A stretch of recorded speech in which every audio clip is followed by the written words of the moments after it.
നമുക്ക് പെട്ടെന്ന് ഉണ്ടാക്കാൻ പറ്റിയ ഒരു ഐറ്റം ഉണ്ടാക്കിയാലോ. ഉരുളൻകിഴങ്ങും ക്യാരറ്റും കൂടെയുള്ള ഒരു മെഴുക്കുവരട്ടിയാണ് ഞാനിന്നിവിടെ ചെയ്യാൻ പോകുന്നത്. അതിന് ഞാനിവിടെ എടുത്തിരിക്കുന്നത് 2 ക്യാരറ്റ്, 3 ഉരുളൻകിഴങ്ങ്, 2 തണ്ട് കരിയാപ്പില, 4 പച്ചമുളക്. ഇനി ഒരു പാത്രം നമുക്ക് അടപ്പത്ത് വെച്ച് അതൊന്ന് ചൂടായി വരുമ്പോൾ അതിലേക്ക് നമുക്ക് 2 ടേബിൾ സ്പൂൺ വെളിച്ചെണ്ണ ഒഴിച്ച് കൊടുക്കാം. കുക്കിംഗ് ഓയിൽ ഏതാണെന്ന് വെച്ച് കഴിഞ്ഞാൽ നിങ്ങളുടെ ആവശ്യാനുസരണം അത് ചേർത്ത് കൊടുക്കുക. അതിലേക്ക് നമുക്ക് അരിഞ്ഞു വെച്ചിരിക്കുന്ന ഉരുളൻകിഴങ്ങും ക്യാരറ്റും പച്ചമുളകും കരിയാപ്പിലയും കൂടെ ഇട്ട് കൊടുക്കാം. പച്ചമുളകും കരിയാപ്പിലയും പകുതി ഇട്ട് കൊടുത്താൽ മാത്രം മതി, ബാക്കി നമുക്ക് ലാസ്റ്റിൽ ഇട്ട് കൊടുക്കാനുള്ളതാണ്.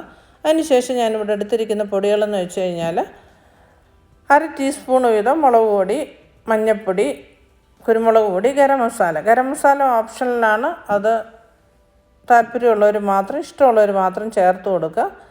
ഇതെല്ലാം ഇട്ട് കൊടുത്ത് 1 ടീസ്പൂൺ ഉപ്പും കൂടെ ഞാൻ ചേർത്ത് കൊടുക്കുന്നുണ്ട്. ഇതെല്ലാം കൂടെ ഇട്ട് നല്ലപോലെ ഒന്ന് ഇളക്കി യോജിപ്പിച്ചതിന് ശേഷം ഒരു മീഡിയം ഫ്ലെയിമിൽ തീയിട്ട് നമുക്ക് 5 മിനിറ്റ് നേരം ഒന്ന് അടച്ചു വയ്ക്കാം. 5 മിനിറ്റ് അടച്ചു വെച്ച് അത് തുറന്ന് നോക്കി അത് വെന്ത് ഒന്ന് വരുത്തിയതിന് ശേഷം നിങ്ങളത് മൂപ്പിച്ചെടുക്കുക. വെന്തില്ലെങ്കിൽ പിന്നെ അടച്ചു വെച്ച് ഒന്നുകൂടി വേവിച്ച് അത് നല്ലപോലെ മൂപ്പിച്ചെടുക്കുക. അതിന് ശേഷം നല്ലതായിട്ട് ഇത് മൂത്ത് വന്നതിന് ശേഷം നമുക്കതിലേക്ക് എടുത്ത് വെച്ചിരിക്കുന്ന ആ ബാക്കിയുള്ള കരിയാപ്പിലയും പച്ചമുളകും കൂടെ ചേർത്ത് കൊടുക്കാം. അത് അതിനകത്ത് ചേർത്ത് അതിൻ്റെ ഫ്ലേവറെല്ലാം ഒന്ന് ഇറങ്ങി വരുമ്പോൾ നമുക്കത് വാങ്ങി വയ്ക്കാവുന്നതാണ്. ഞാനിത് അധികം മൂപ്പിച്ചെടുത്തിട്ടില്ല. നിങ്ങളുടെ ആവശ്യാനുസരണം നിങ്ങൾ ചെയ്തെടുക്കുക.